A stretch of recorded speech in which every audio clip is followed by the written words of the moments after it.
నమస్కారం ఘంటారావానికి స్వాగతం ముందుగా ప్రధానాంశాలు దేశ ఆర్థిక ప్రగతికి రాష్ట్రం వెన్నెముకగా నిలుస్తుందన్న సీఎం 5 ఏళ్లు ఏపీకి సహకరించాలని నిర్మలా సీతారామన్కు వినతి తీరం వైపు దూసుకొస్తున్న దిత్వా తుపాను కోస్తా రాయలసీమ ప్రాంతాలకు భారీ వర్ష సూచన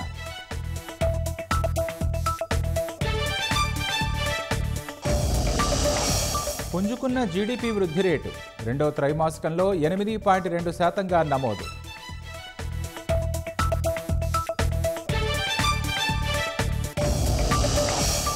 ఇంటి వద్ద నుంచే ఆధార్లో మొబైల్ అప్డేషన్ త్వరలో కొత్త ఫీచర్ను తీసుకురానున్న ఉడాయ్